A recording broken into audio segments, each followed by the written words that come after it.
नमस्कार शेतकरी मित्रांनो, स्वागत आहे आपल्या किसान मित्र यूट्यूब चॅनलमध्ये. चॅनलच्या माध्यमातून आपल्यासाठी घेऊन आले मोठी अपडेट. राज्यातील महत्त्वाच्या बाजार समितीतील तूर बाजारभाव. अमरावती तूर बाजारभाव, लातूर तूर बाजारभाव, मलकापूर तूर बाजारभाव, नागपूर तूर बाजारभाव, अकोला तूर बाजारभाव, कारंजा तूर बाजारभाव, वाशिम तूर बाजारभाव. गेल्या काही दिवसापासून तूर बाजारामध्ये मोठ्या प्रमाणात चढ उतार होत आहे.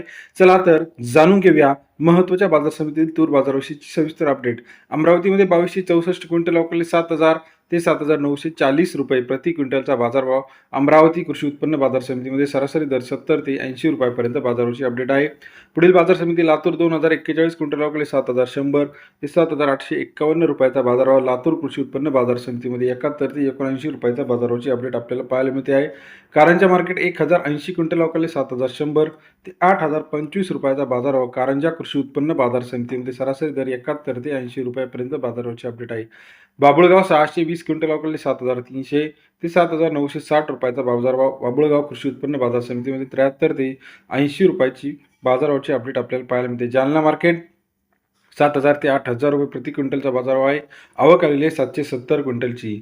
तसेच राज्यातील आज सर्वाधिक बाजारभाव जो आहे हिंगणघाट या ठिकाणी 8,000 प्लस बाजारभाव मिळाला आहे. नागपूरमध्ये 2116 क्विंटल अवकाळी 7,300 ते 7,800 रुपये प्रति क्विंटलचा बाजारभाव. नागपूर कृषी उत्पन्न बाजार समितीमध्ये सरासरी दर 73 ते 78 रुपयाचा बाजार. हिंगणघाटमध्ये 470 क्विंटल आवक कमी झालेली आहे. 7,100 ते 8,450 रुपयाचा बाजारभाव. हिंगणघाट कृषी उत्पन्न बाजार समितीमधील बाजाराचे अपडेट. तसेच राज्यातील इतर महत्त्वाच्या ठिकाणांमध्ये जर आपण बघितलं तर पैठण असेल, वैजापूर असेल, सोलापूर असेल, जालना असेल, अमरावती असेल, या सर्व मार्केटचा अपडेट सर्वात आधी एका क्लिकवरती बघण्यासाठी चॅनलला लाईक, सबस्क्राईब आणि शेअर करायला मात्र विसरू नका. येत्या काही दिवसामध्ये अजून तूर बाजार वाढणार आहे. राहुरी अंबरे असेल, वैजापूर असेल, हिंगोली असेल, लातूर असेल, जालना असेल, सर्व अपडेट तूर, सोयाबीन, कापूस, कांदा, टोमॅटो साठी चॅनलला लाईक करा. धन्यवाद.